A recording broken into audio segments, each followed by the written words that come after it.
This is Lee with 82 Game 12, back with video 6 of Kernstown, and we're simulating the first Kernstown, March the 23rd, 1862.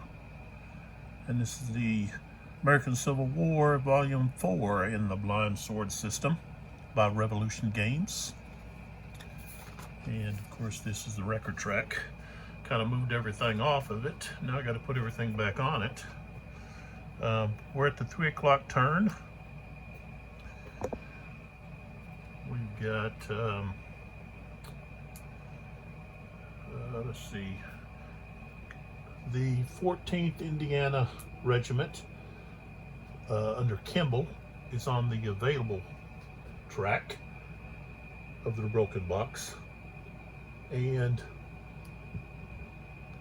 the 2nd Virginia Garnett's Brigade is on the broken box 2. Right now, the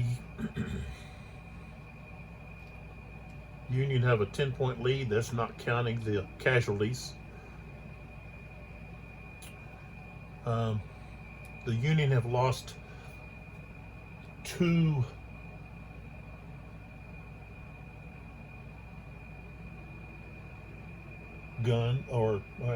artillery units, 2 artillery units, Davie and Robinson, while the Confederates have lost Pleasants and McLaughlin. McLaughlin was 8 guns, so that was a big loss for the Confederate forces.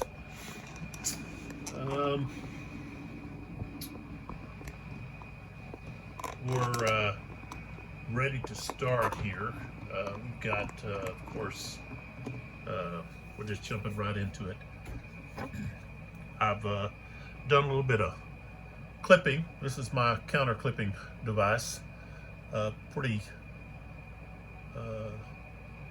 crude, to say the least, but does it good enough for myself. I do like my counters clipped. I hate the dog ears, but man, when you've got so many games, especially so many new ones that you picked up here or there, that's what we got going on. I do want to show the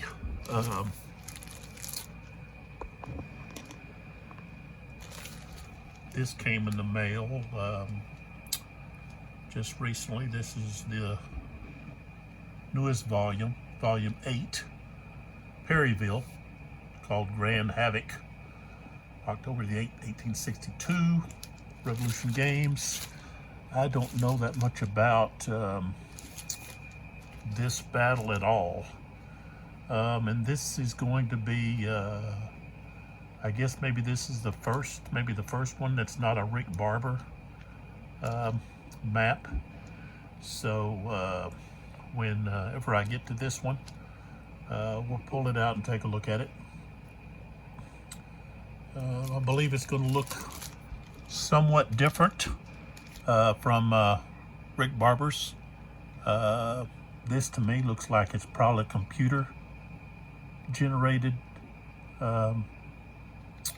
symbols, and not the actual, I guess, the art work of Barber. So it's going to look different. So even looking at the stone wall here compared to the stone wall there, and the woods, so we got some close woods here, and the woods here, so you can tell the difference. So okay, like I said, that's the newest volume, and I know it's got let's see, not to distract from what we're doing here, but it does have some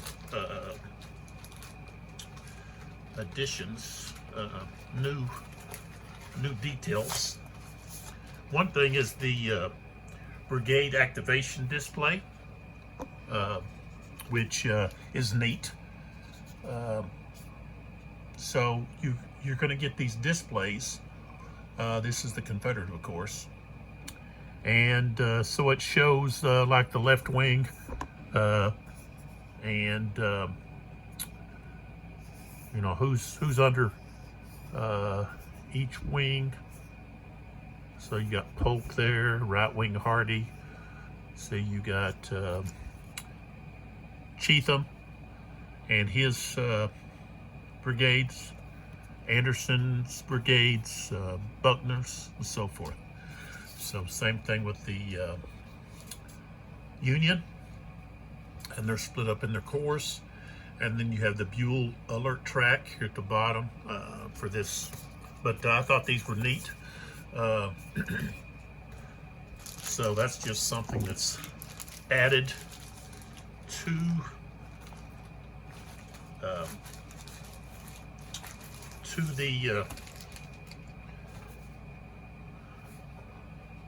the game series, or at least to this volume. And then this is the exclusive rules. Interesting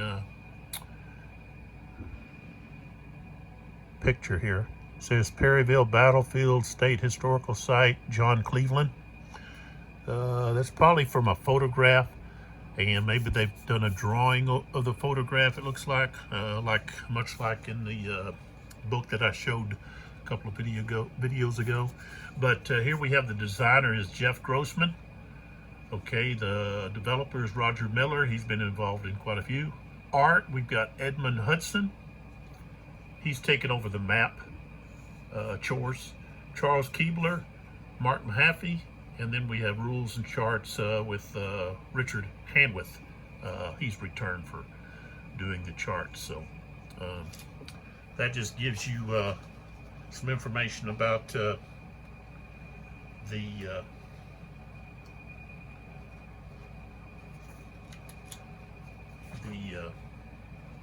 new volume. And of course this is in color, which is nice. So you got the different scenarios, so forth. So, and the designer notes, it's always nice to have. And we've got a really good setup of the full credits for this. So, of course, you got Herman Lutman is the designer of the system, Blind Swords.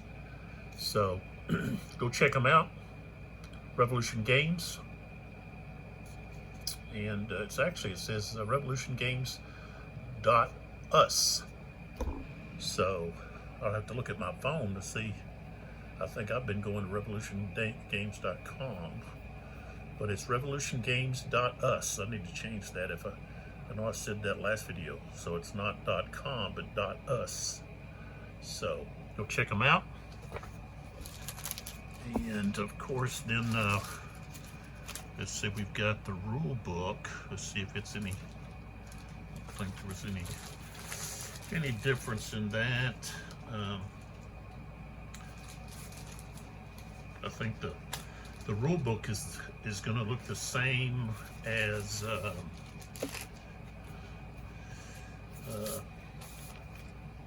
other things. Now the charts, I noticed that the charts, they've actually added some color. If you compare this chart to the one that I'm using in this game, see it's gray, and here they've added just like a peach color to separate each of the modifiers, okay, instead of the gray. So I think personally, looking at this, I do like the green over here, but she also has the cohesion rating adjustments and fire combat strength adjustments there, which is nice. Added, didn't have that in the earlier editions. I do like the gray, but I'll get used to the peach. But I like the green over there. It's just that this is a lighter. There's a lighter separation there. The darker separation, I think, is, in my opinion, is better. But hey, you've got the same thing just right here. So those adjustments are still there. They just changed the format for some reason. And it looks like in this one you've got less fire combat shifts than possibly there, it looks like. So I have to take a closer look at that. But and then on the back, this is the new look. I think it's going to look pretty much the same.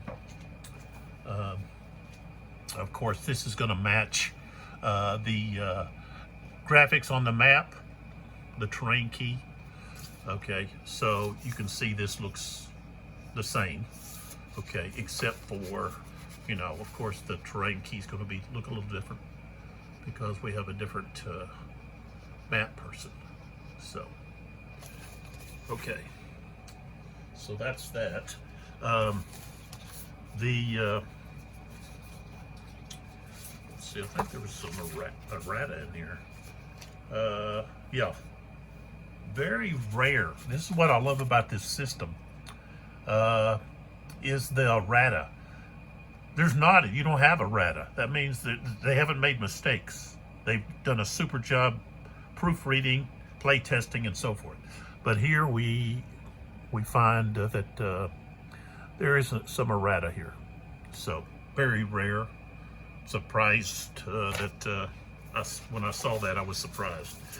Of course, you've got some other changes here. You've got difference here in the upper section here. We've got and compared to here with the Union, look at that. We've got a lot more color, which I really like, and they've even got color into the chits. Okay, which is nice. So, and you know, they've got color on the Confederate one too. So that's interesting. I don't think there's any change here on the back on anything. There's the Mule Alert modifiers there, and that's specific for this game. So there that is. Let's see what else we got. Oh, I was going to get to the rule book. The rule book is the same, so there hasn't been any modifications. It says version 1.1. I would have to go to one of the other books. The Kernstown book is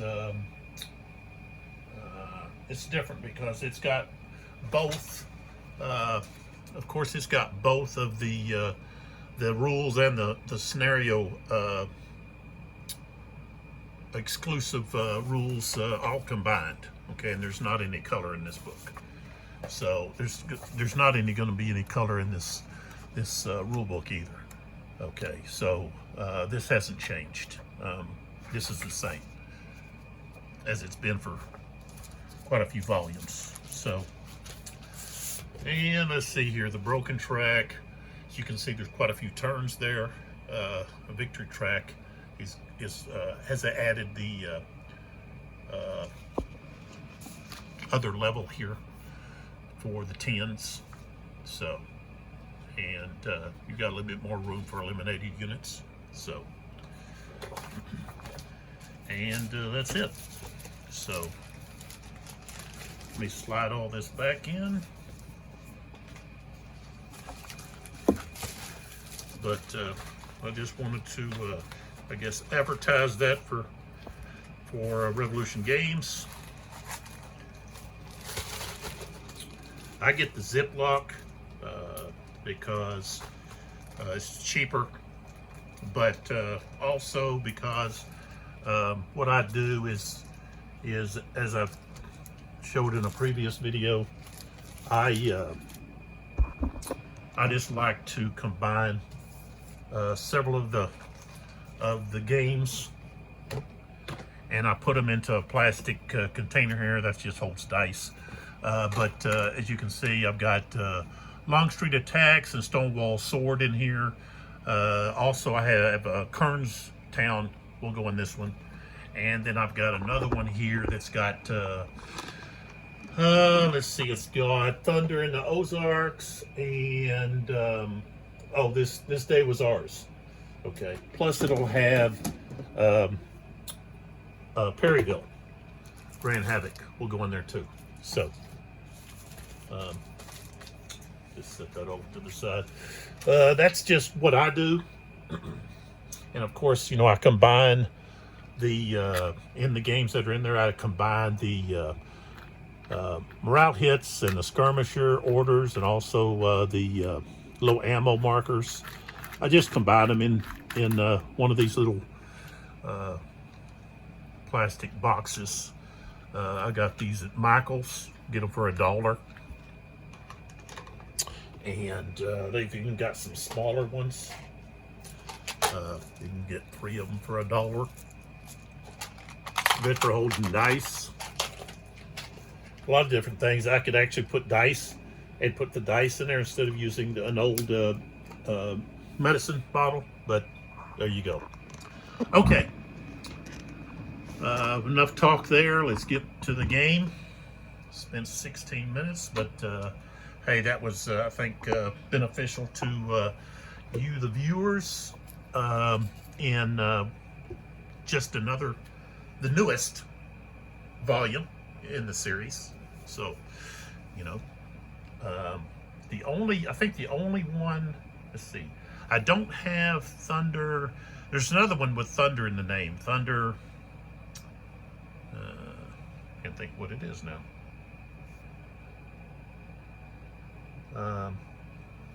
Oh, maybe I'll remember what it is. But I don't have that one, and then there's one more. Maybe Perry. No, let's see. Thunder at Dawn. Thunder at Dawn is one that I don't have. So, so I've got 3 there. 3. That's 6, and there's 8. So I must be missing 2. Thunder at Dawn, and one more, which might be a new one that's in development, maybe. No, it can't be. Okay, well, that's not important. Okay, let's get to playing here. So I flipped everything. I got the cup ready. So we need to go right to their artillery, and of course the Union gets to activate their artillery first. I don't have all of these clipped yet, but I do have all of the playing pieces out here, and all the morale markers that were out on the board. I clipped them while I was taking a break from the last video. So, all right, so we've got Huntington is going to be activated first. He's got, slide this over just a little bit. I think I might try going back to the cup I used in the first few videos. I don't actually have that cup. I'd have to get a replacement. But I kind of like the way that cup worked compared to this lighted phone holder. It's got 2 separate arms, and it's just kind of finicky. But one thing is I need to increase the light strength here. Maybe that's as high as it goes. All right, so we've got Huntington right here. And target-wise, let's see. This guy here is actually on a higher level than this. This is 7. So he's going to fire at Garnett again. That's what he did last time. From here to here, he's got this little extension out. They're at the same level. So he's actually would have to see across that and then be able to look down. I don't think he can see these guys here. He can see Chew, which you can't see. Let's pull out some. So he can see Chew. He can see Burks here. This one I don't think he could see. Maybe this one. But him being right here, I don't think he could. This is 5. He'd be looking down and then down. Okay, yeah, I think he could. He could reach. If he was here, he would be able to. There he could. But I think he's just going to fire 1, 2, 3, 4, 5. Now he's not. He's actually firing over this one, but according to rules, this is higher level. So actually, you know, he's, in my opinion, he's says firing over.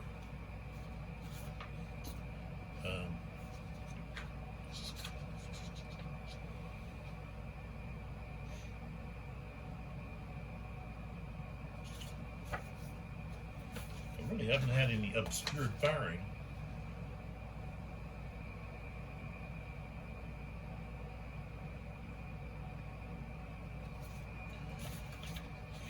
Now it does say here, firing over any units, shift 1 column to the left if the line of sight passes over any intervening units, friendly or enemy. Now if we go to line of sight, okay, firing unit is at a lower level. No. Okay, it's at a higher level. An intervening hex that is higher than both units will block. If all intervening hexes are lower than both units, any intervening unit. Okay, if all intervening hexes are lower, okay. If any intervening hex is at the same level as the firing unit, okay.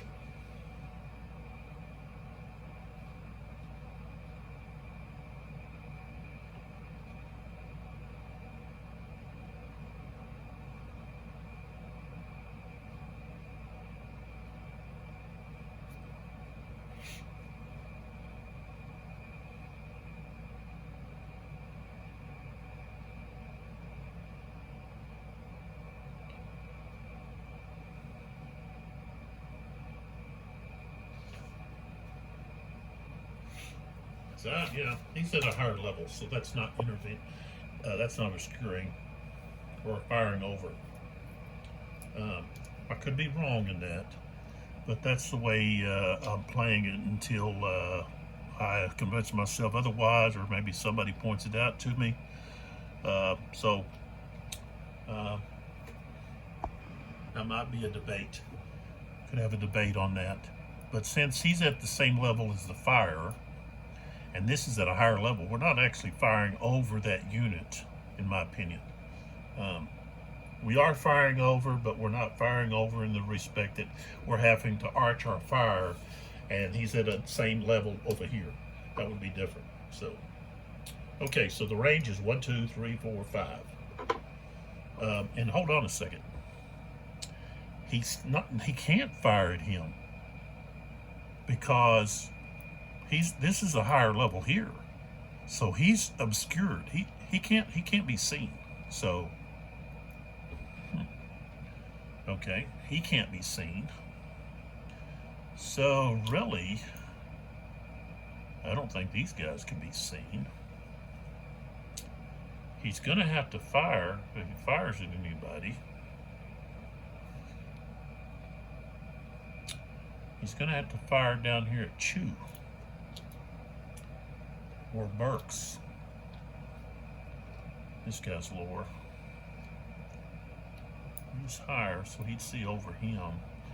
So I think he's going to fire here at this Burks. Let's see, that's going to be 1, 2, 3, 4, 5, 6, 7. Either one. Okay, so that is going to be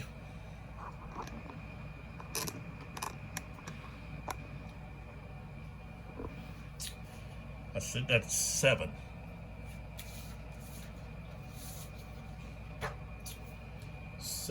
Smoothbore is going to be long range. so he's going to be at a half. So he's only going to have a 3. You're going to have to roll high. 32 is not high enough. Okay, so no effect there. All right, so now we go to the Confederates, and here both of those guys are going to be can be seen. Well, let's see, he's at a higher level, so he could see right down there to that. So yeah, he's going to fire. Chew is going to fire at that those guys. The First Michigan Cavalry Regiment. So he's a 3. 1, 2, 3. Okay. He gets a 2-ship for firing with cavalry. So he's up to 5. 26. Well, it is. It's going to be routine because he's got a cohesion of 1. All right, we rolled a 34. He's going to force him to retreat 1.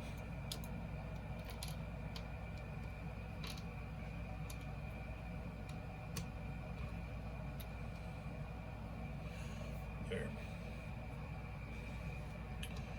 So, Chew is done.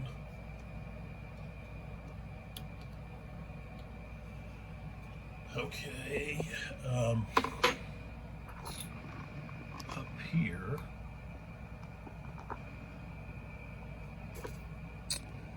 we've got Jinx. Let's see what we got here. Okay, Jinx is gonna move. No, he can't move there. That would be within 2 hexes of an enemy unit. So, okay, so Jinx is gonna move.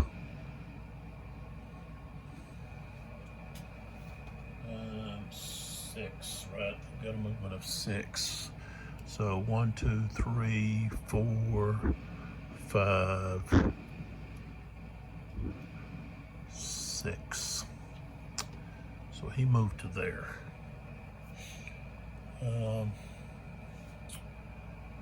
Then down here, these guys are gonna move 1, 2, 3,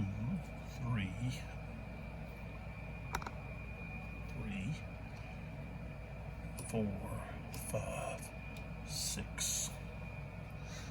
So they move to there.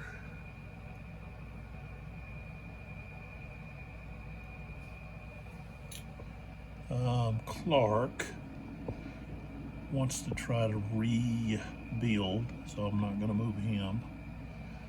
And then Lanier, he wants to remove that disruption, so he's going to stay put. So he removes that, so he's not done. Okay, and Clark up here is going to roll for rebuild. I rolled a 5. That didn't rebuild. So, all right, not a lot of artillery in use because the Union have lost two batteries, and so I have the Confederates. All right, so we go right to the chit draw.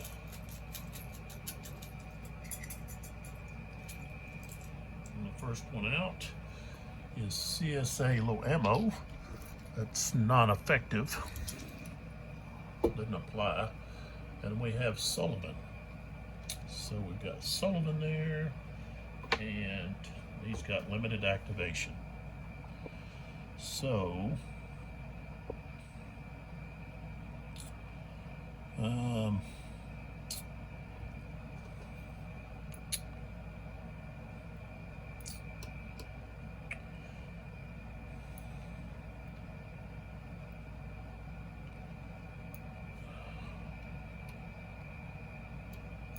this guy can fire here. This would be a 1. Got to roll pretty high. 32, not going to help. So, okay, that didn't work. And this one here, because of this, I'm saying this is, even though the rules don't really say anything, it just says that they're for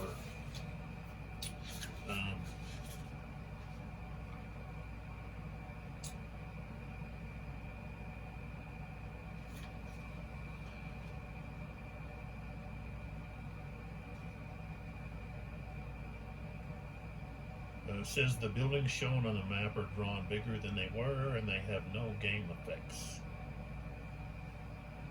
So, I guess we can fire through them, around them, so forth. So, Sullivan, the 13th, Indiana.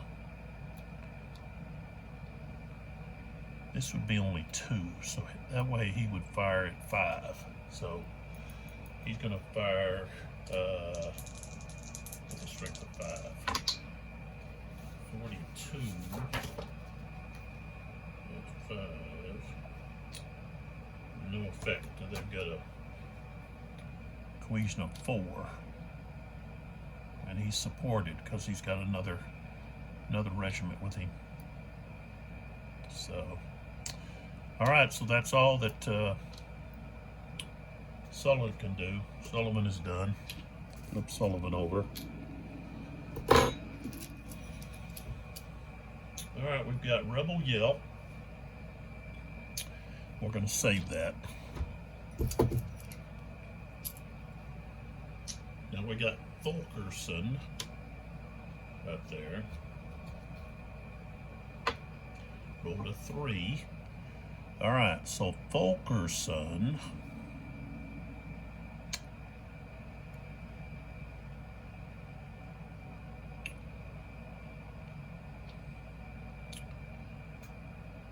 he could actually begin to move over.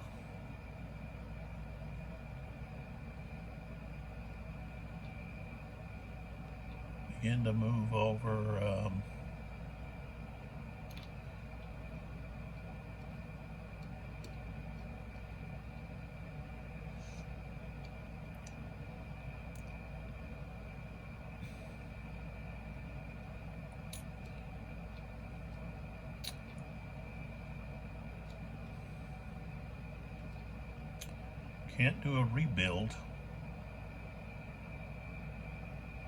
because if he's successful, that would put him over.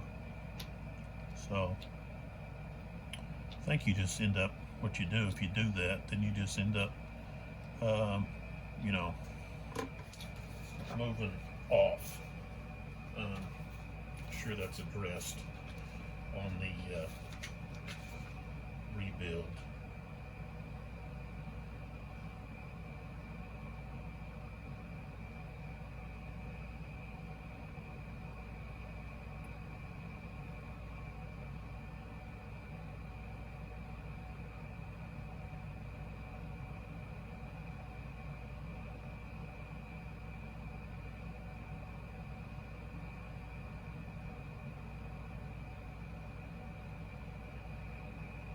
Yeah.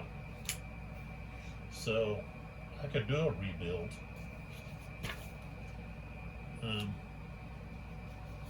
With Fulkerson. Try to get that guy back up to full strength.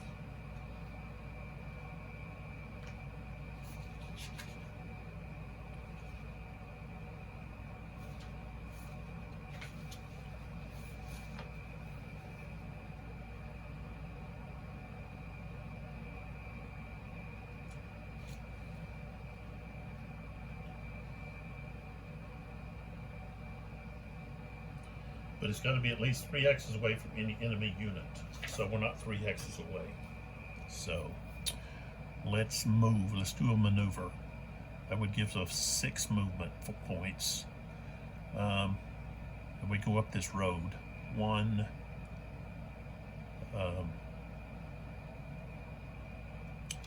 So I'll tell you what. Yeah, we're gonna do that.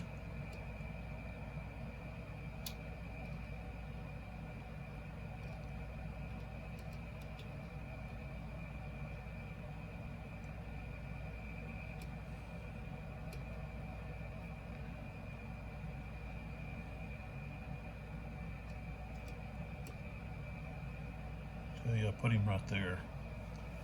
And that's where they're gonna stop. Okay.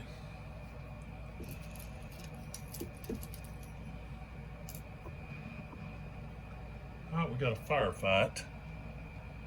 Don't have anybody to do a firefight with right now.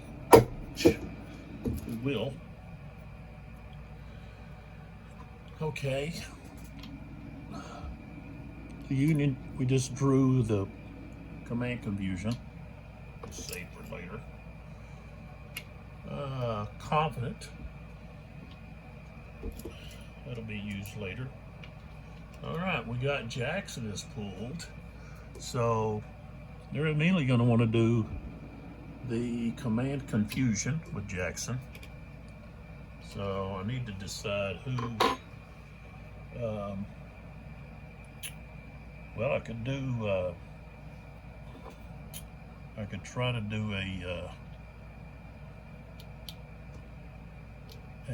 rebuild with Burks over here.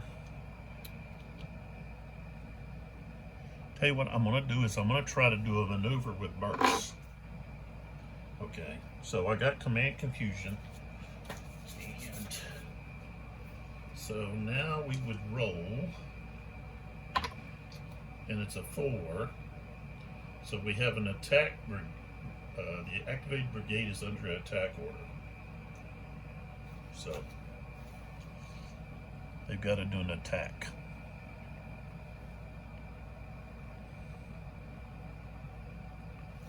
So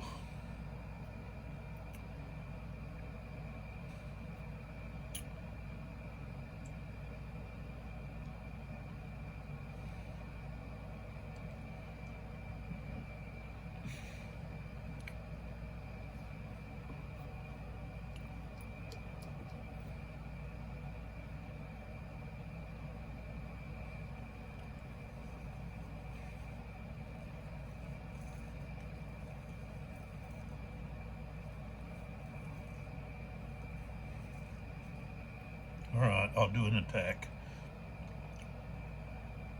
1, 2, 3, 4, and then we have 1, 2, and then here we've got 1, 2, 2, 3, 4. That, and then this one here, we're going to go right there. All right. So Sullivan, who's getting attacked, gets to fire.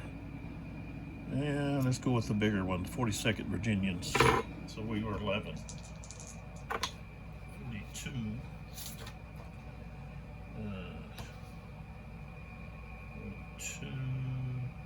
He's got a 4, so it's going to be routine. 43. Okay, he forces him back. This one back. So that leaves this one here to do the attack. Okay. Alright, so we've got starting at 4.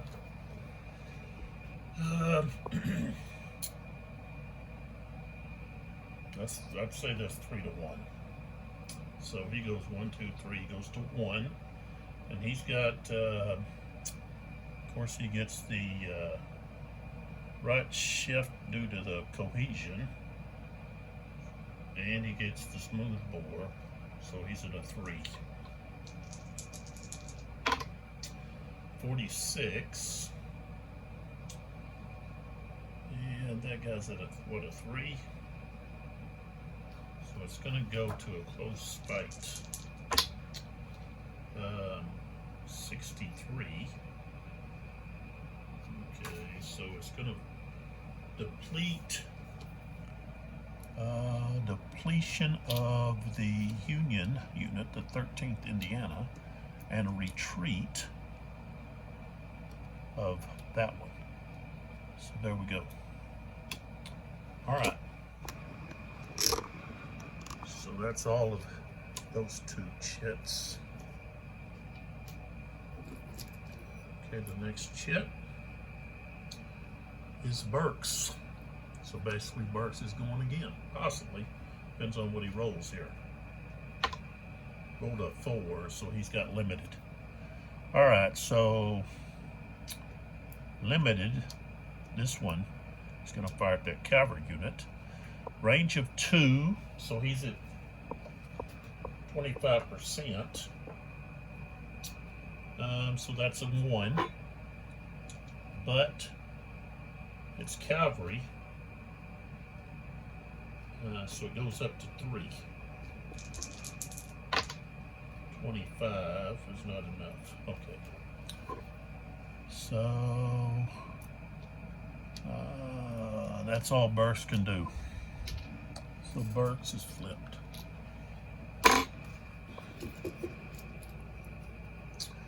Next is Garnett.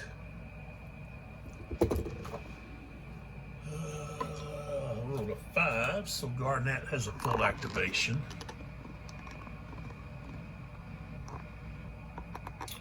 And Garnett is going to do a maneuver because I said they need to start moving over to the Sandy Ridge. So that's where they're going to go. So with the maneuver, I think they get 6. Yep, 6. So that would be 1, 2, 3, 4, 5. 1, 2, 3, 4, 5, 6. 1, 2, 3, 4, 5, 6. 1, 2, 3, 4, 5. Just like that. He's done. Okay, next we've got Rally. Okay, we want to try to rally Fulkerson right there. He's 3 away. Okay, I don't think he actually has to be. The rally, I don't think he has to be. I mean, rebuild's what we're going to try. Conduct a rebuild attempt, infantry and cavalry only, with 2 units. Oh. Okay. Confederates can only do it with 1 unit. In the hex increasing its CR by 2. The unit must be at least 2 hexes from the enemy units. Okay, I might do Burks.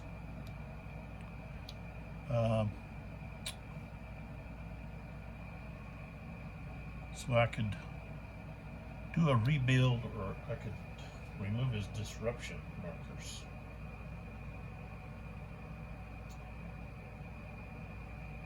But his CR is increased by 2, so that's a 4. So we're going to try that.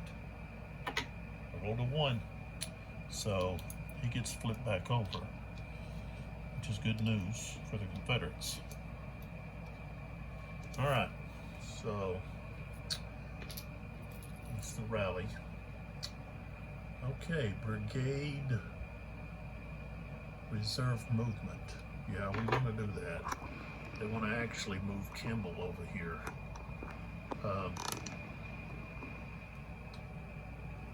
They've got to be linked. They can move 6. All right. They can't get engaged, but they can move 6.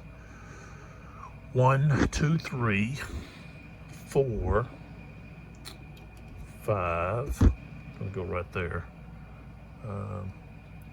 I'll just go on top of him. 5. Let's see, 1, 2, 3, 4, 5. And then this one, 1, 2, 3, 4, 5, 6. Okay. All right. Fortunes of War. And the next chit is the Confederate Brigade movement.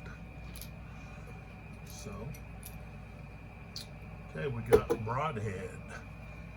It's going to try to activate. I rolled a 3.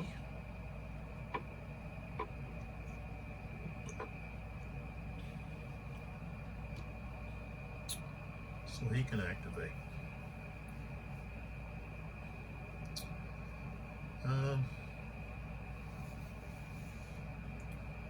Yeah, we can just do a maneuver with them. Start maneuvering them. We've got to try to get his cavalry together. So,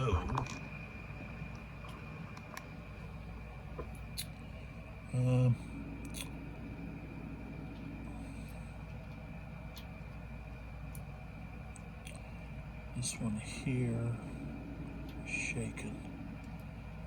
1, 2, 3, 4, 5, 6.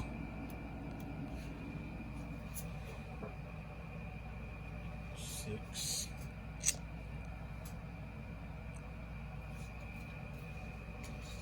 6.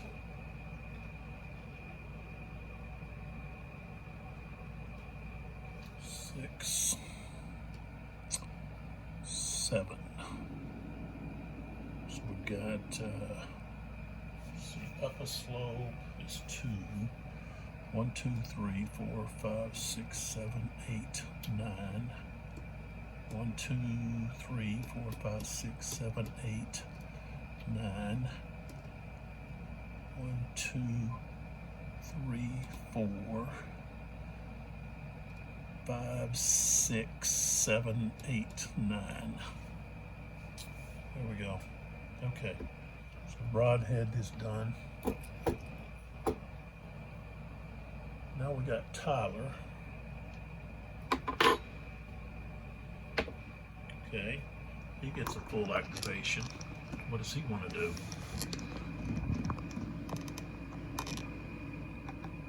Okay. All right, so Tyler, I think, is going to do a recover. So he can remove these markers. Those guys can try to rebuild.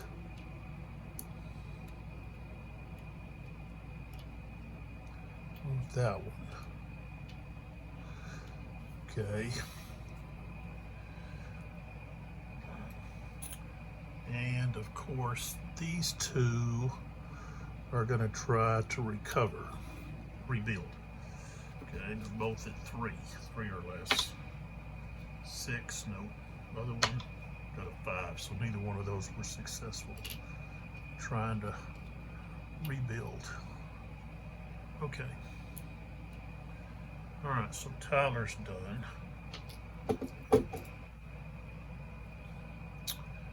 Find ammo, that's worthless. Okay, now we got Ashby.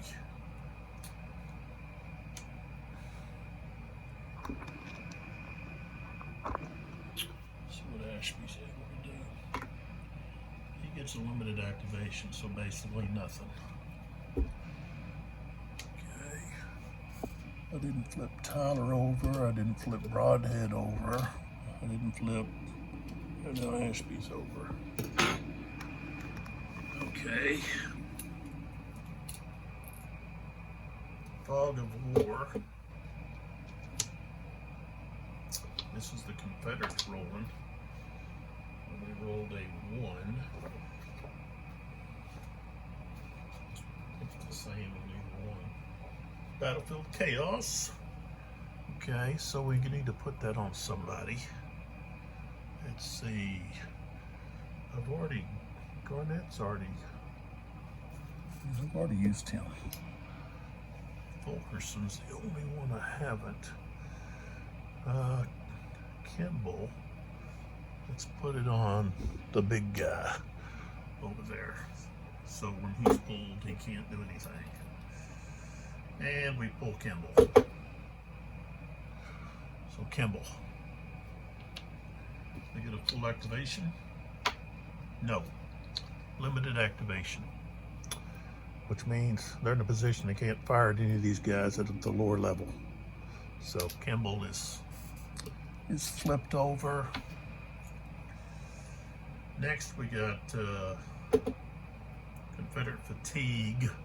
That's going to be played on anybody that's left to activate. And that's going to be nobody. Then we got a firefight. Alright, so we got, let's see, this confident marker could be used. Alright, so we got, the Confederates have a firefight and a rebel yell. And, oops, the Union have firefight and confident. So,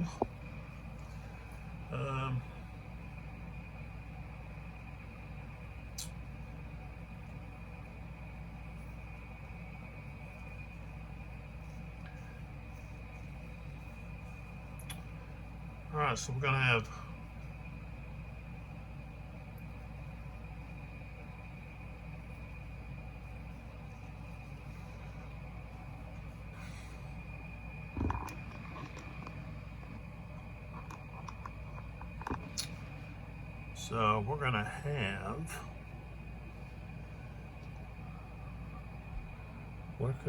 where could they do a firefight?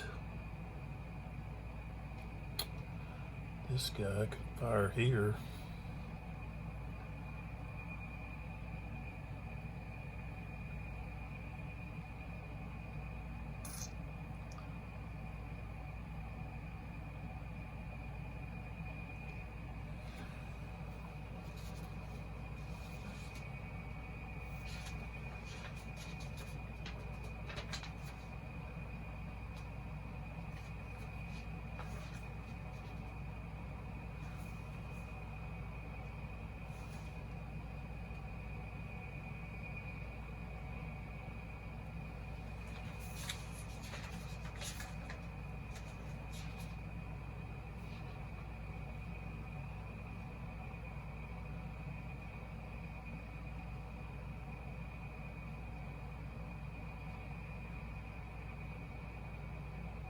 Okay, so it would be the Union player would choose first. Well, the only one he's got is a firefight. Okay, so we're looking at probably the only one that we really got. It's going to be right here. The 13th Indiana. Okay. And he could fire either here or here. And he's going to fire at the 22nd Virginians. Okay, so he's a range of 2. He becomes a 3.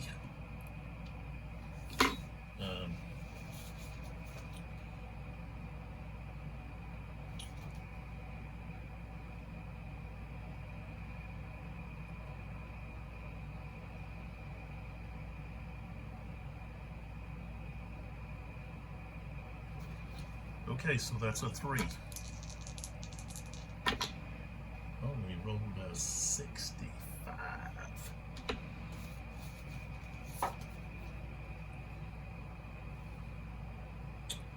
He's a 4, so it's a routine. It's a 12, no effect. All right, so he can fire back now. Okay, he's a 3. No, he can't. No, that can't happen. Because this guy would have to be here. So they don't have a firefight eligible unit.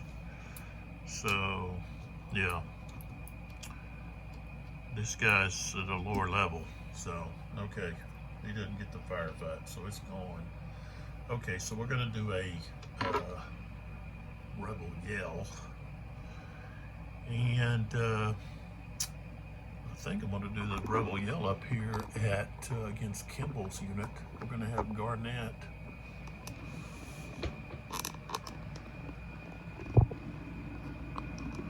See if I can get this just right. Alright, so this unit here is going to move to there to attack that unit. Alright, so we got defensive fire is a 4. 23 no effect. Okay, so now Rebel Yell. So we start with a 7.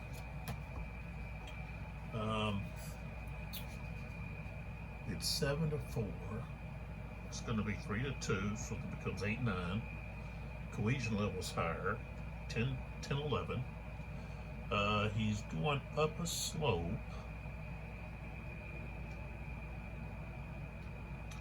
It goes back down to 6, 7.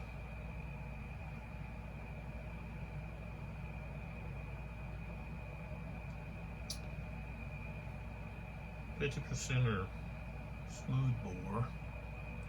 That goes up 8, 9. Rebel Yell, 2 more, so 12, 13. 15. 15, and what is he? He's a 2. So that's going to be routine. 64. Okay. Retreat all 2 hexes and panic 1. Alright, so he's going to be depleted. So he's got to roll to see. Okay, he's going to broken track. Alright, 2. Broken track 2. And we've got a panic. It's not going to be that unit. It's going to be this unit. Okay. So that unit takes a morale marker. And he goes 3 hexes. 3, right like that. And then Garnett could then advance to there. Okay. Now we've got this confident marker. So we might be able to, let's see, we might be able to play that. Okay.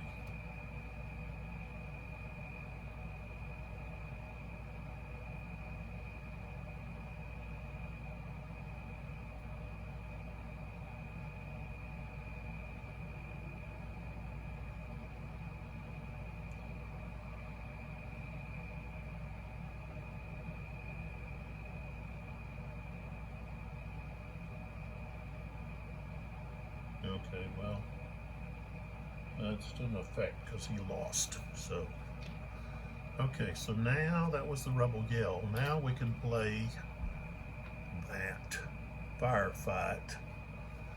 And we are going to fire on this unit right here.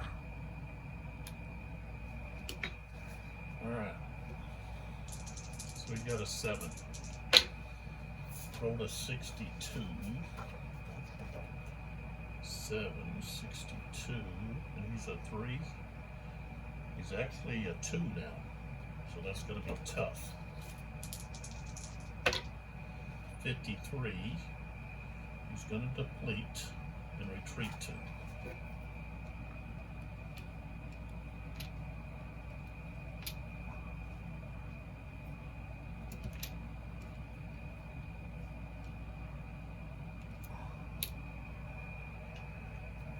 Oh. All right. So that's into that turn.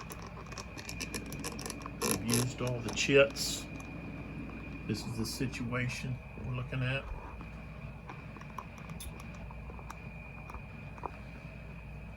And I think I could just move on to the next turn. The 320 turn, and keep going. Don't need to stop or talk about anything. So going back in the cup, I'm gonna have Garnett, Fog of War, Fortunes of War, Burks, Ashby, Jackson, Tyler, Rodhead, Sullivan, Fulkerson.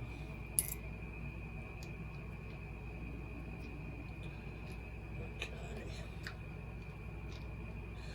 Alright, so now we need to take all of these. We've got to move this on the broken track units. Plus we've got to add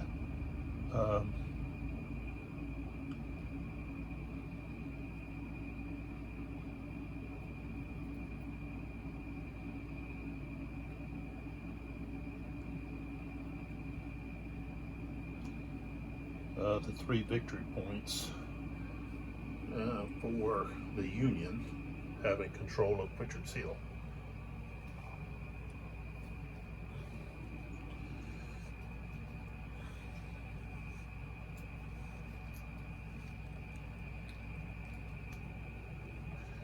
All right. 3, 4, 5.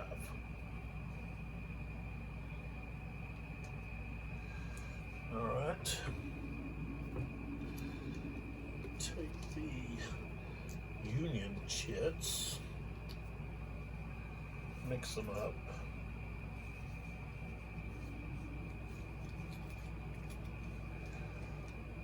And we draw 5 out. 1, 2, 3, 4, 5.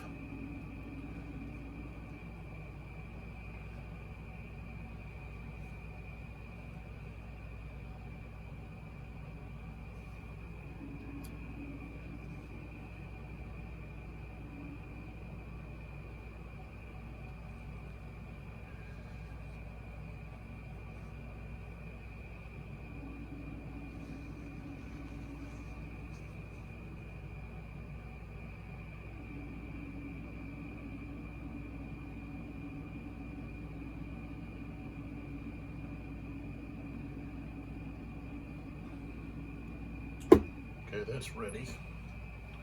We flip all these back over.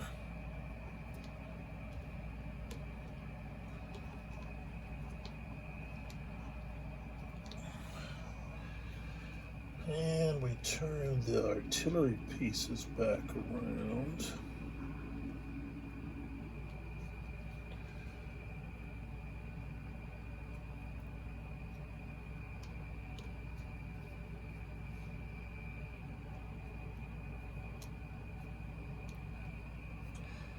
And we're ready.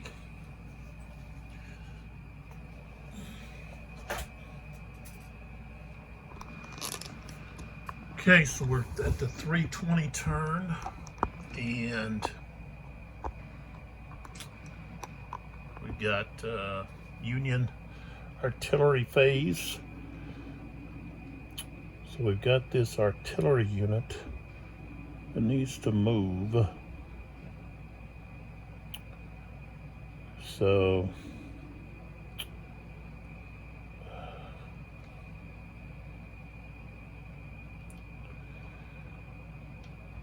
okay, he's going to go 1, 2, 3 to move up. Let's see.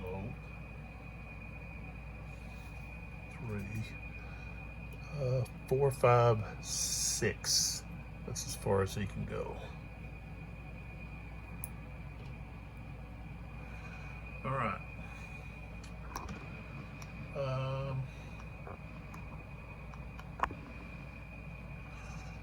Lanier.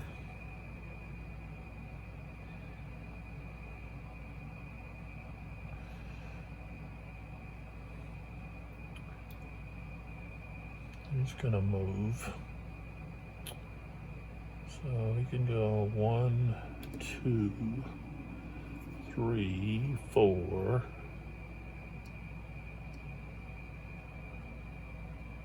4, 5, 6. You can move all the way to there. Okay. We've got Clark and Jinx. Of course, Jinx is going to fire on Garnett. So that's 4. He's 150%, so he's at 6. 35. 35. But he's no effect. He's got a cohesion of 4. So, all right. So that was failed attempt. Okay. Then we have Carpenter. These guys here, they could go, say, 1, 2, 3, 4, 5.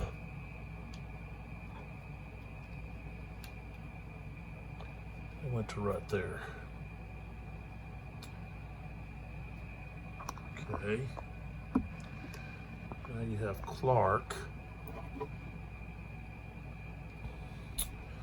He can't move anywhere. He's got to move. He's going to have to move 1, 2, 3, 4, 5, 6. Right there. Okay, and then down here we've got Chew.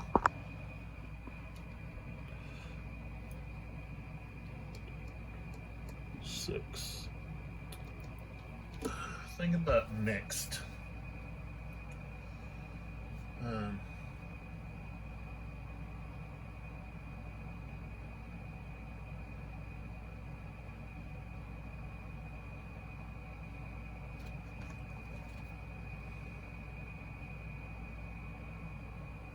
Oh, it's going to be at effective range, though.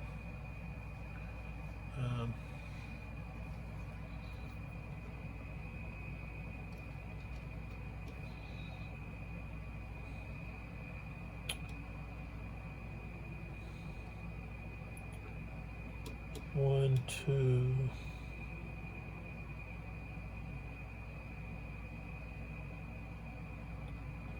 It's the costume to go through. Lightwood's costume 2.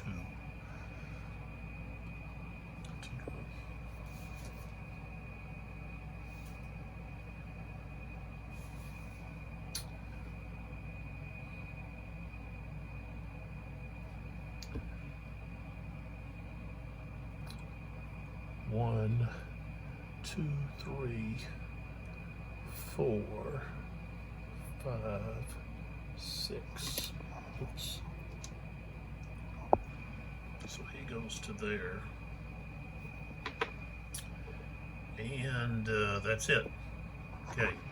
So now we can move to the chit draw.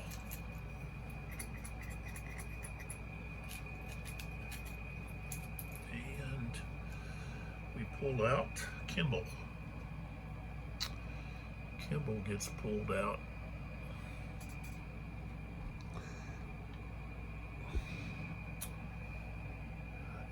Okay, now Kimball needs to do a rebuild. He's got a unit over here, I mean a rally. So that's what Kimmel's gonna try to do. Roll a 4, okay, he can. Okay, so I've got this, there's one unit way over here that needs to move, but he needs to rebuild. So that's what he's gonna try to do here.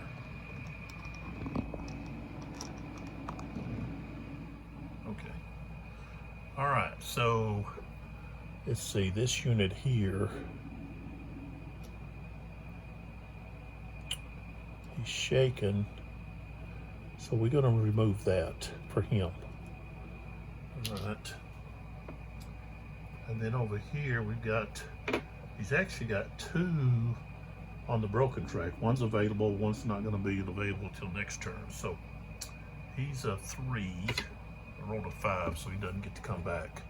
All right, and then this guy here can roll for rebuild. He needs a 2. Nope. And then the guy on the bottom, okay, so he can't. All right, so that was all of that. Not very successful. So Kimball gets pulled over. And then we have Ashby.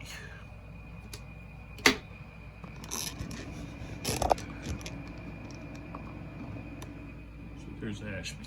What can he do? Nothing. I rolled a 6. So Ashby is not doing anything. Okay, now we've got Fulker's son.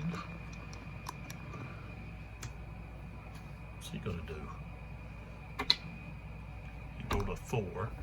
All right, he's going to try to rebuild the 37th Virginia. So, need a 3 or less. Rolled a 5. Didn't succeed. Okay. Now we got Sullivan. Okay. What can Sullivan do? Rolled a 2, so he's successful. I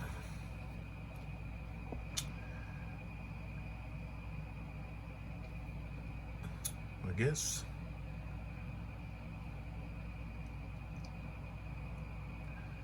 he's gonna do a rally. Take those off. This unit here can try to rebuild. Okay, it's gonna be that unit. Needs a 2 or less. Nope, got a 6. This guy can't rebuild. He's too close to the enemy. So that's all of Sullivan.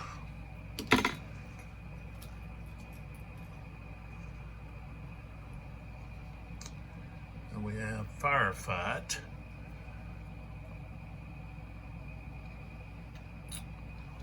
I think we're going to hold on to that just yet. Command Confusion for the Confederate chit. Fog of War. So we've got the Fog of War. And it's a 2. So it's going to be Rebel Battlefield Chaos. Who do they... They're going to put it on this one right here. On that Garnett unit.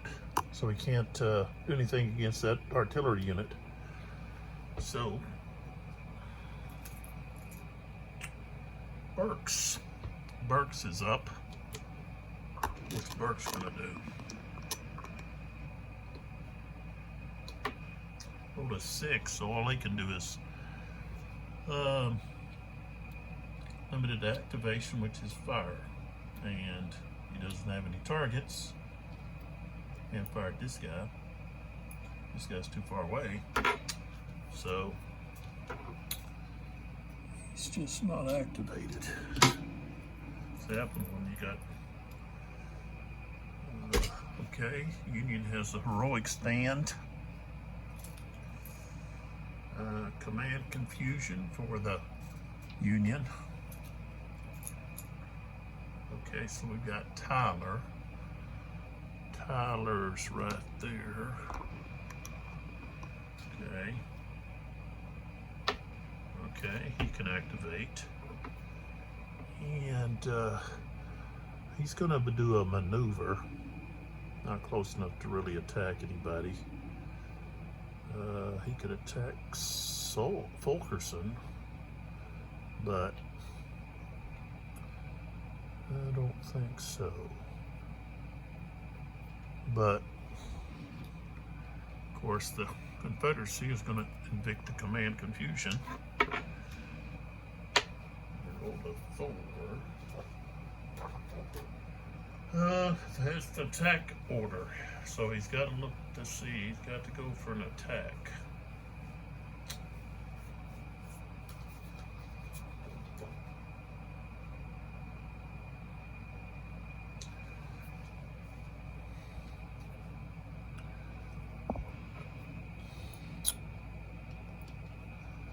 All right, so we've got this one, 1, 2, 3, and then these guys right there. Rest of these guys.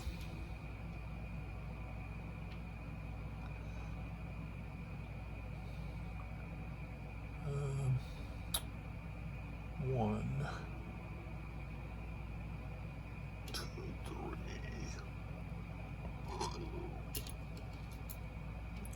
4, 2, 1, 2, 3, 4.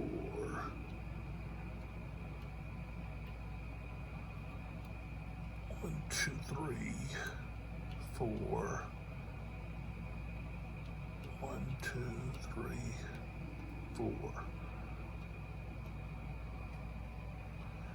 All right.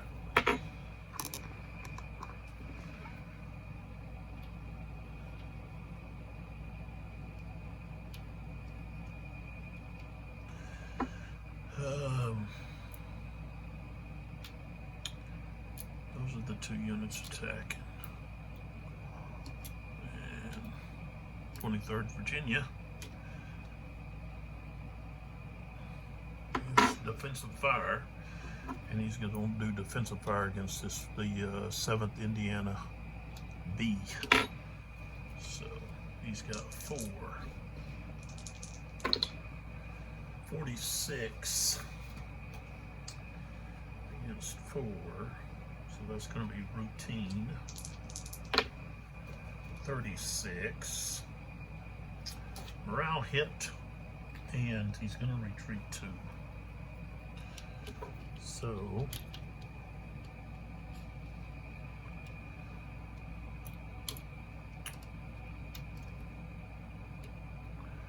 he goes back to there, which means now it's just this guy against this guy. Okay. So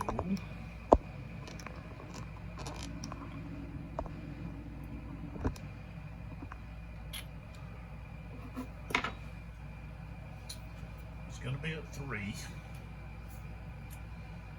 Okay. Numbered, yeah, it's 2 to 3. So it goes to 2. Both of them have smooth bore. They're both on the same level. Greater, cohesion advantage goes to the 23rd Virginia. So now we're at a 1. 25. That's going to be a close fight. 26. Okay. 26. Attacker's going to be disrupted. Alright, so the top guy is disrupted. Bottom guy takes a morale, or the defender takes a morale hit and retreats 2. That's a skirmisher.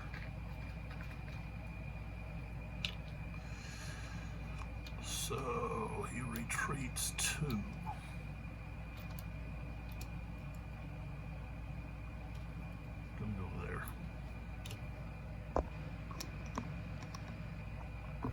So he retreats to there. Okay.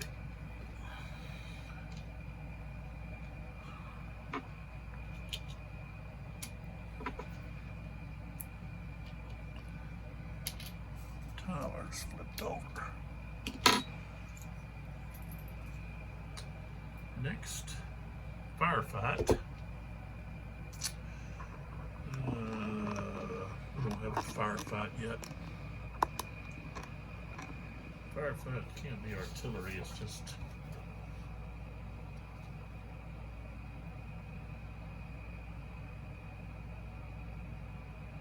infantry units in 1 hex.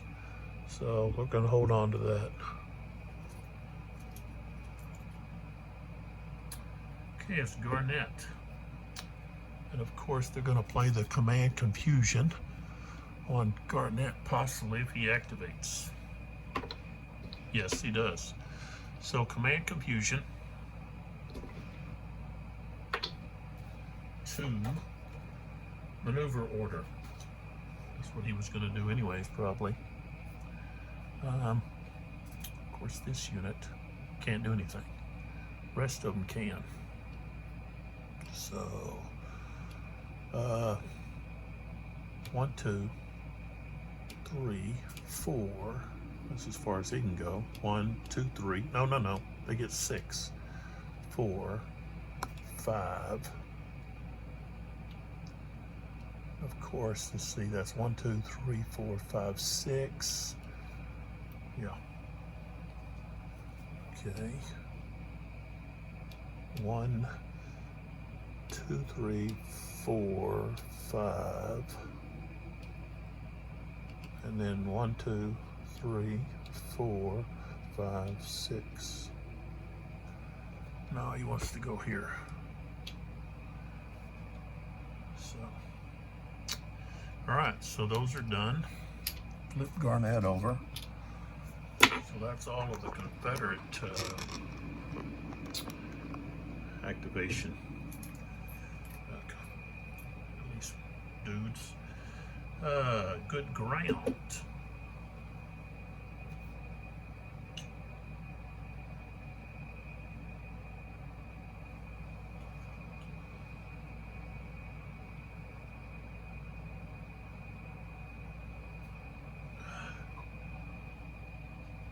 Good ground, where would that be? Where could I put good ground? I'm just going to put it right there.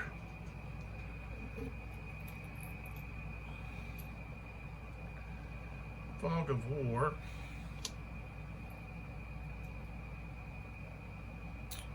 Quick march, where the Confederates is taken out.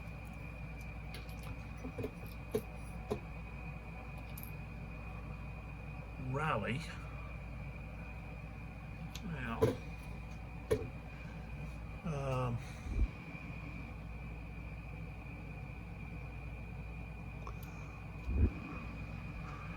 where do we want to do this at? Right here. Gonna rally this unit right there. Okay. Broadhead.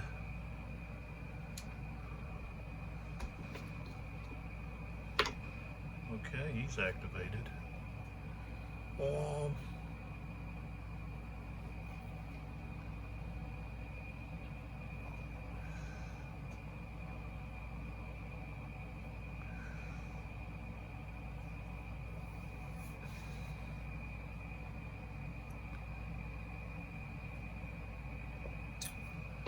If I do an attack, they got 6.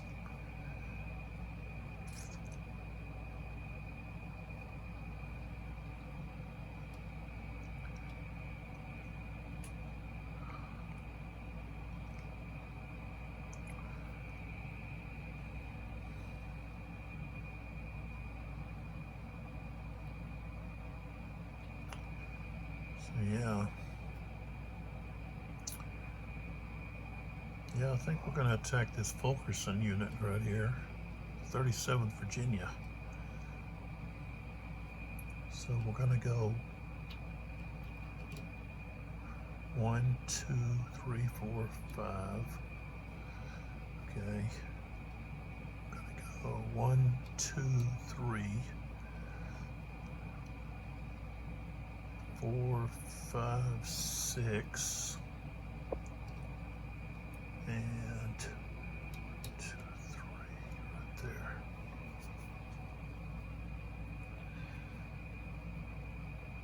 Okay. He's gonna fire at this one. Defensive fire right there.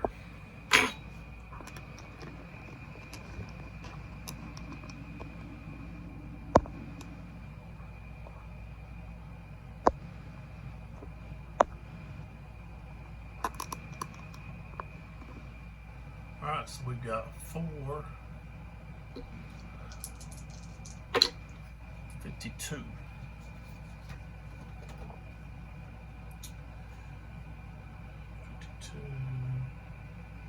Okay, that's going to be routine. 14. Just going to cause him to retreat 1 hex. All right, so this guy is going to be the lead unit. So he's at 4, 5. Dadgummit.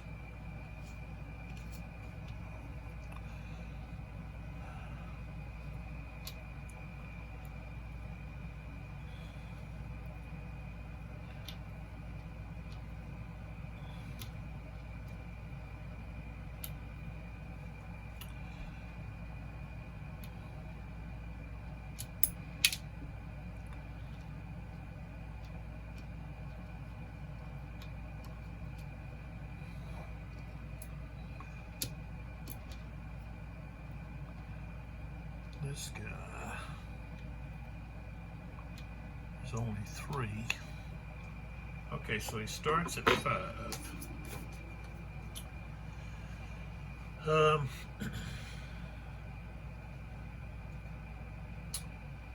He goes because of 2 to 1. He goes to 8, 9. He's going to go down 1 because his opponent has smooth bore. He's going to go down again because cohesion rating. So it's at 5 now. He's out on a higher slope, so that goes down 2 more, down to 3.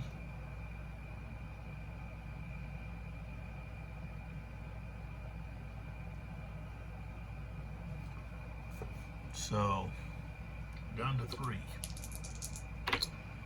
51. He's a 3, so it's routine. 43. So they both depletion. And 3 is retreat 2 hexes. First he's got to roll for the box. And no, he didn't go to the box.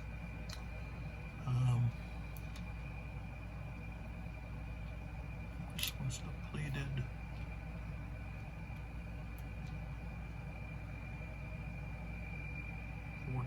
And then he's got to retreat 2 hexes. Look at that.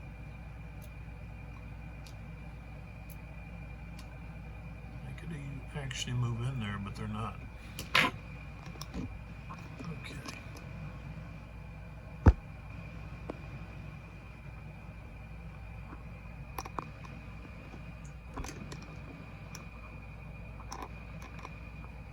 Okay. The last Chet Brigade Reserve movement.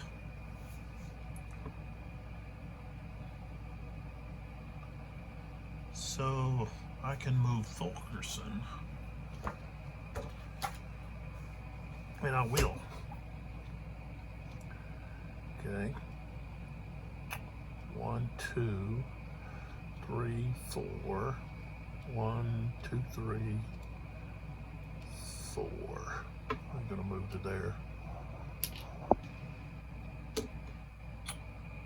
All right. Firefight, heroic stand, firefight. Don't think we got anybody that's gonna be, yeah, nobody's gonna be available for firefight. Okay, so that's all of that. All right, and so we go over here. Okay, talking about victory points. Okay, Union have 3 there, and the Confederates have these 2, so they only get 1 victory point. So now they're at 14. Okay, move these available units or units to available track. Alright, so the Confederates have managed to get onto Sandy Ridge ahead of the Union. The Union can attempt to try to cut Burks off and tie him up maybe with Sullivan or part of Tyler's. Maybe use Broadhead to cut him off, keep him from moving around also. So I don't think Kimball is up. Kimball can't. Ouch, gotta move this in this fog of war. Now, Kimball is not a match for Garnett, so he's gonna have to have some help somewhere. So, all right, so that's the end of the 320 turn. We've got some changes victory point wise because now the Confederates have part of Sandy Ridge, and they're going to be looking to gain more control over victory points there, which is going to be the along that stone wall. Okay, talking about that stone wall. I've got a good picture in here.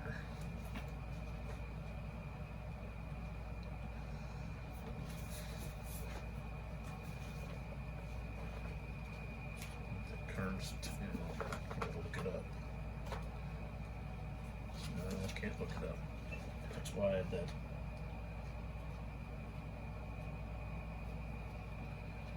Yeah, here it is. Oh yeah, I showed this in the other video. Okay, so that shows that stone wall, battlefield of Kernstown, Virginia, from a photograph taken in 1885. That's that stone wall there. So that's a drawing from a photograph. And this is in that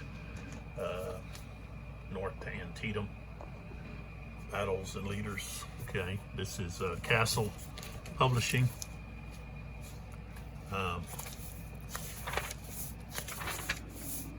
As I said, for the most part, it's contributions by Union Confederate officers. So it's edited by Robert Johnson and Clarence Boole. So it's published by arrangement with the A.S. Barnes and Company Incorporated. Came out in 1956. So very interesting book. Lots of drawings from photographs, pictures of the leaders, talking about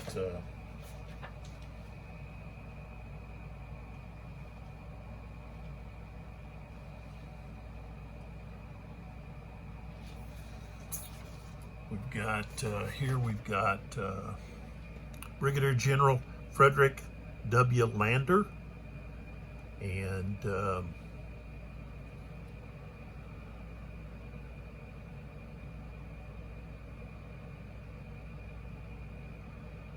Lander was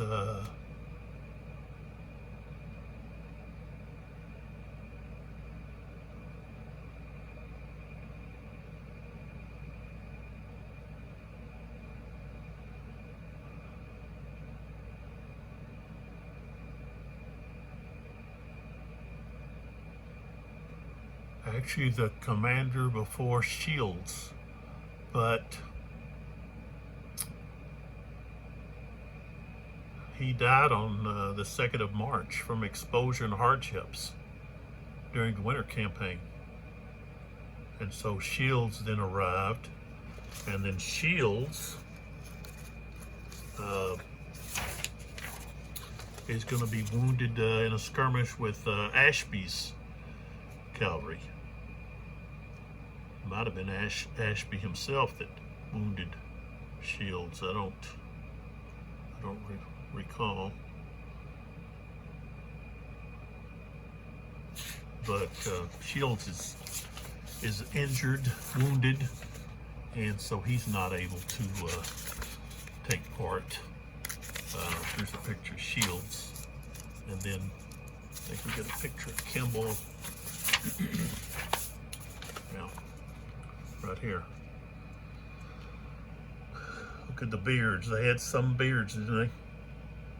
Beards, hairdos, so forth. So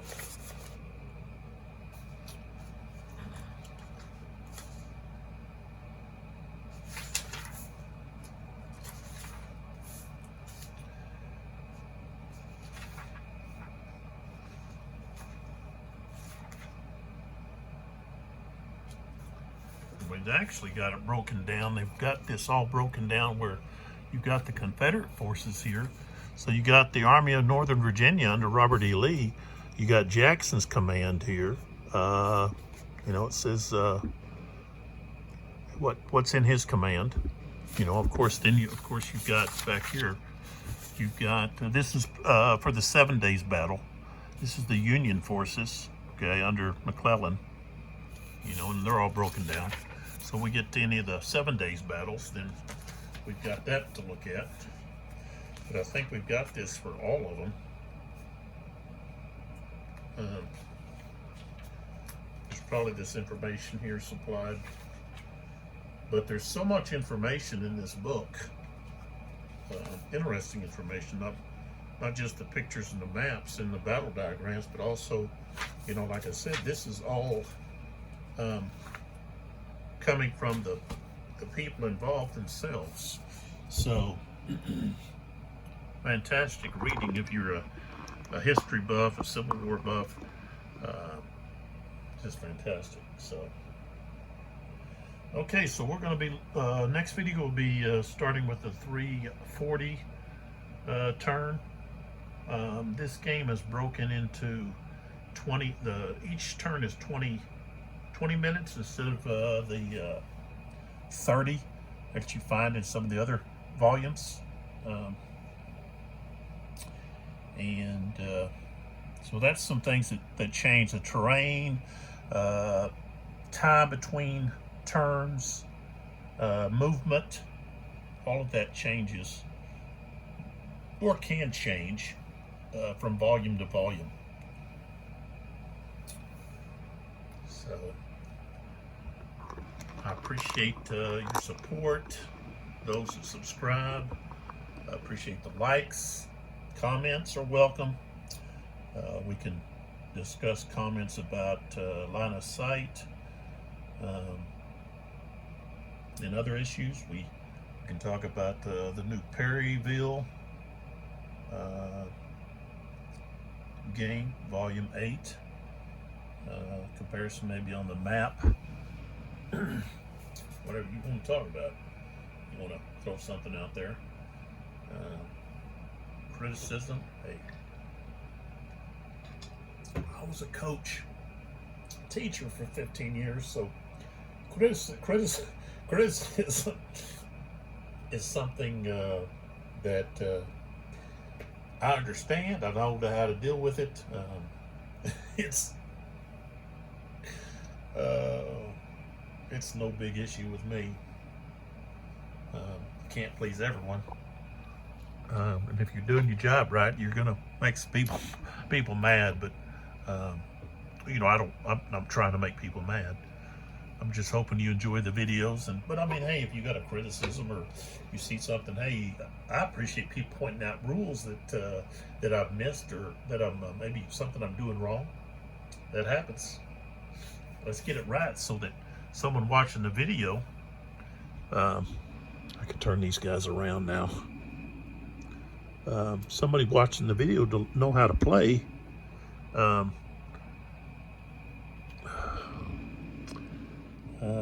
will not get it wrong when they're playing. So, and you know, I hope that maybe watching some of the videos will spark an interest not only in Revolution games and the blind sword system, or possibly the game that I'm actually playing, but also in the history itself, that you also want to maybe get out there and find some books to read. And you know what, I advise that you find more than one. If you can find more than one, you know, and you can compare what one author wrote compared to another, or even the information that's supplied. Sometimes one author is able to find more information, or maybe they got something a little wrong and the other person gets it right. You know, I showed you, I've got of course I've got the book here on Rebel Yell, that this is my favorite book on Stonewall Jackson, and you know, of course, we're going to find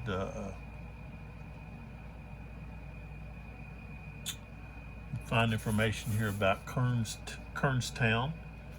You know, you got Ashby's attack near Kernstown, and so you've got the information there. See what it says on 209 there. This is Jackson's Valley campaign there.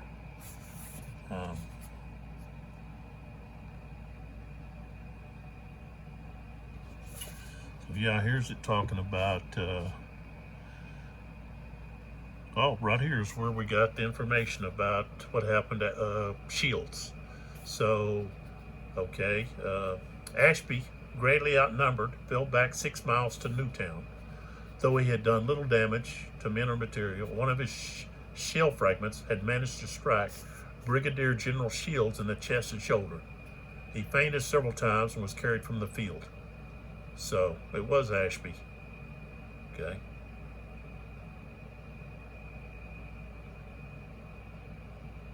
So they hit Shields' supply train about 4 miles south of Winchester near the tiny hamlet of Kernstown. Okay, and it consists of a handful of businesses, a butcher, wheelwright, blacksmith, copperage, tavern, and a stone church. So really, that talking about when we're looking at Kernstown here, you know, really,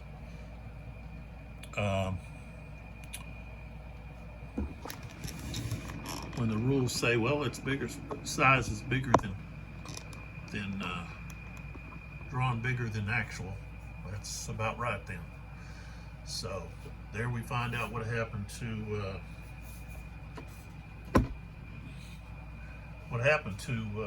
Shields.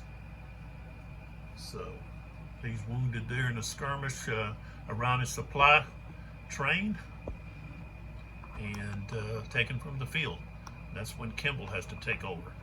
So, and I've got some other books. I've got, of course, trying to see what happened to that other book. I had Stonewall as a commander. I think it must be, I think I've got it it's in this box over here. It's there.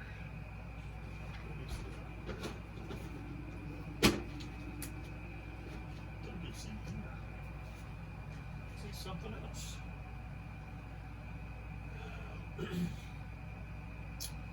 But so yeah, I've picked up quite a few Civil War books. Jackson shit on the floor here. Did I? I must have pulled him. Better I dropped him. Recently though, I picked up quite a few. And that's all because of these games. I've developed a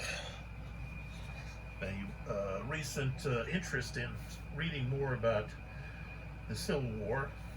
My interest has in the past has concentrated on Stonewall Jackson, and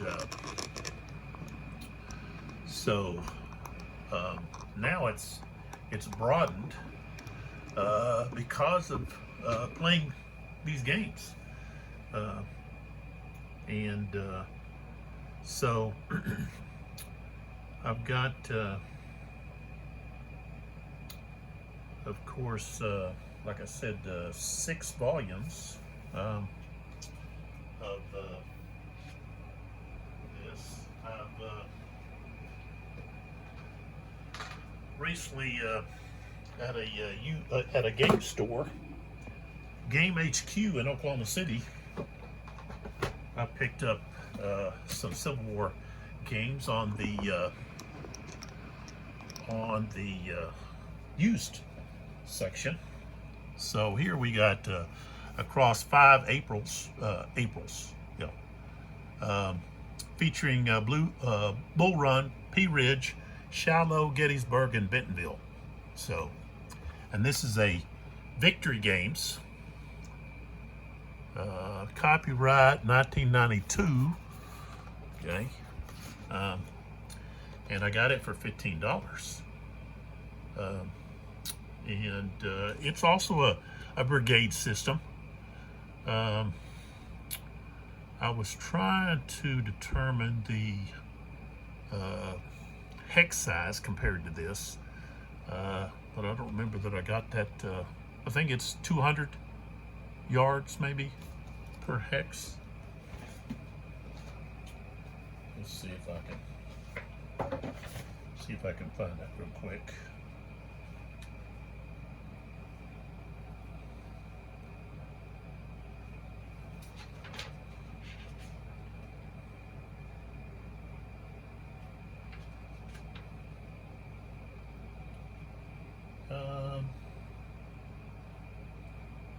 It has a zone of control.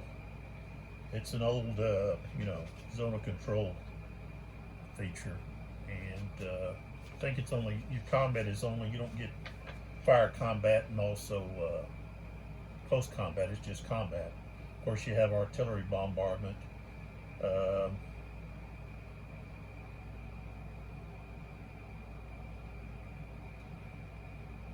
if you're firing it greater than 1 hex, your artillery strength is reduced by half.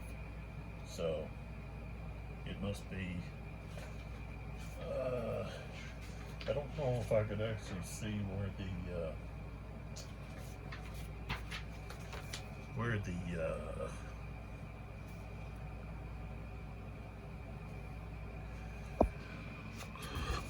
here's the counters.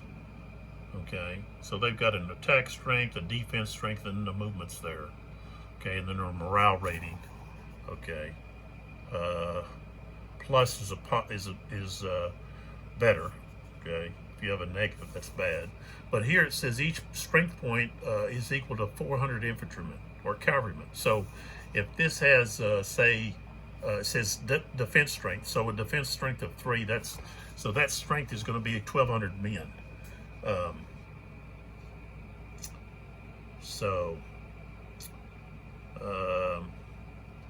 But I was trying to find out what the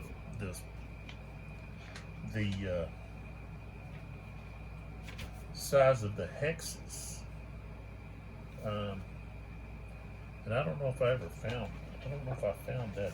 It was on the back. Let's see that on the back. The scale.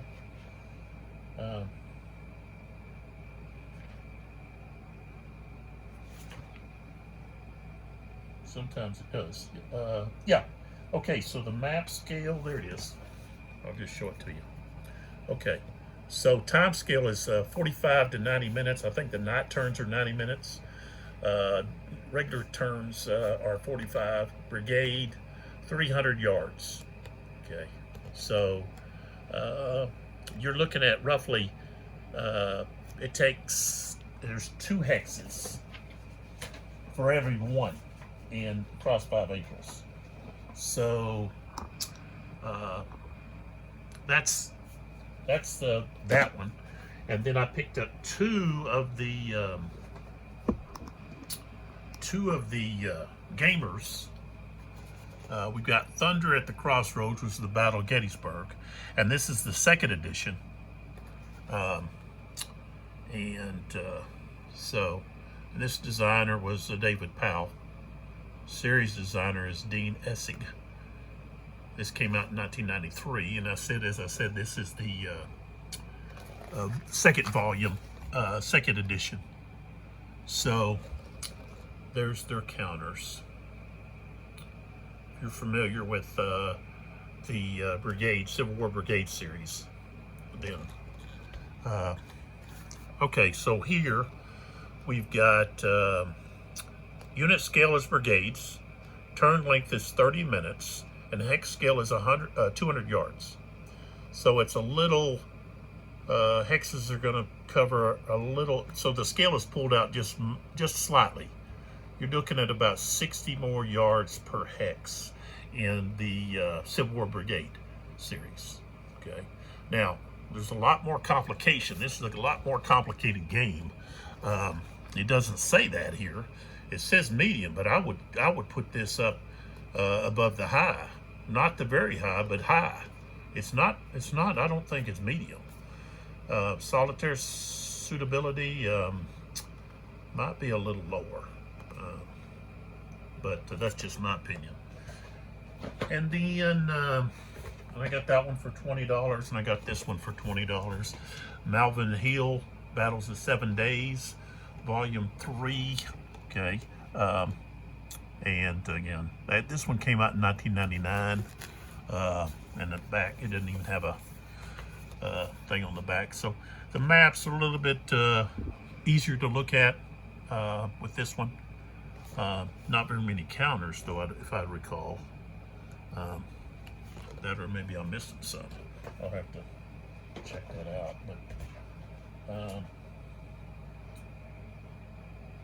But that's just another series that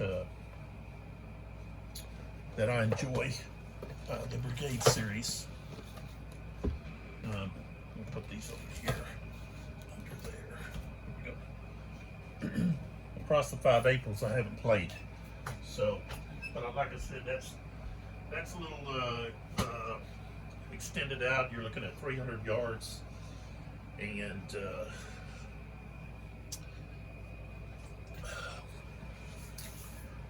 I'll probably continue to play the Brigades series, Civil War Brigade series,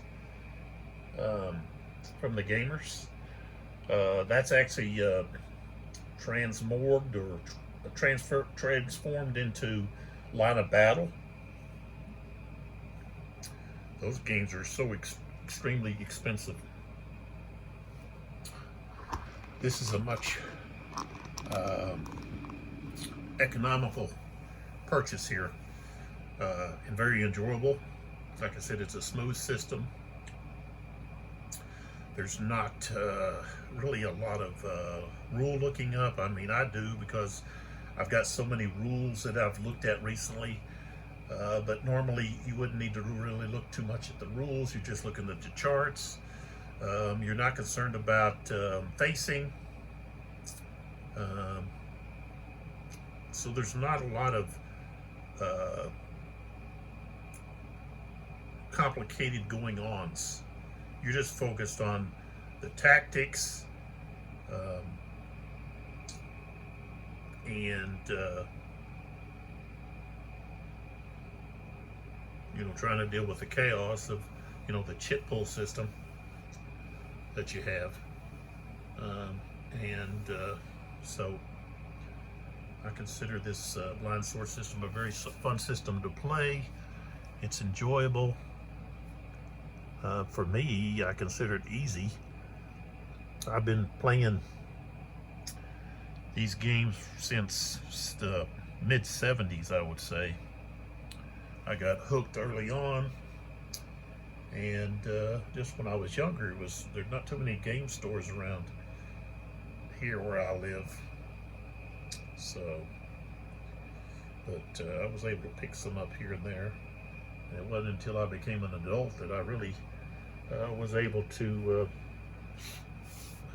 get into the gaming and playing.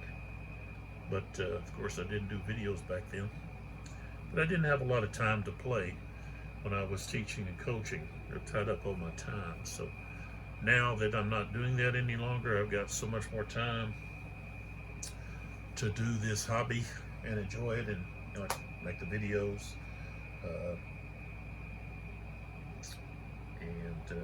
So there we go. So this is the end of this video. Next video we'll pick up with, like I said, the 340 turn. And from here until 6 o'clock, we've got victory points over on the Sandy Ridge and along the stone wall over there, available for the Confederates. If they could still control over Pritchard's Hill, they wouldn't get any points for having Sandy Ridge. You're not going to get points for both. So basically, that's Jackson was just going to get the high ground on either Pritchard's Hill or Sandy Ridge. It didn't need both. So didn't have the forces to do both either. So, but looking ahead, the Union, they have to, they're going to have to get over there and take Sandy Ridge, and they need to cut off Burks, and keep him from joining Garnett. Maybe also stop Fulkerson here. There's Broadhead. Stop them from linking up, and of course Sullivan really needs to rebuild. Look at his depletion, and same thing with Tyler. He needs to rebuild. He's got some really depleted units. I don't think both of these guys were depleted. I think it was just one. I think it was like that. I don't know which one it was, but we're going to do it that way. And then, of course, Jackson's forces need to link up and hold the Sandy Ridge if they're gonna get victory here. So it's kind of turning into the historical fight for Sandy Ridge, although it's going to be slightly different.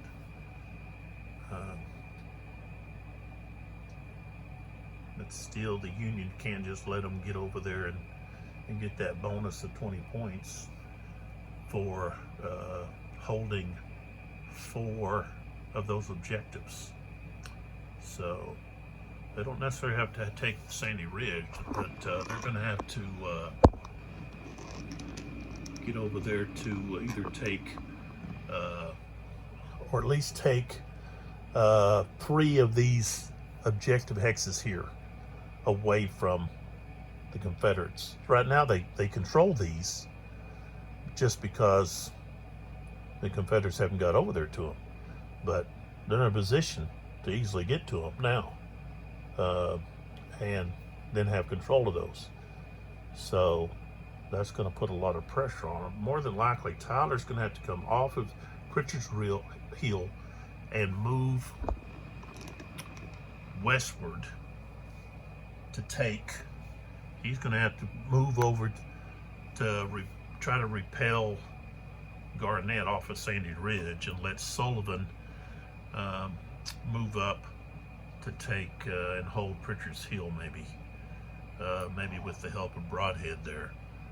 I think Broadhead's going to try to cut off Burks, keep him from linking up. So that's what we got possibly looking forward to on the next video. So this is Lee with 82 Gaming 12. I guess I'll catch you on the next video.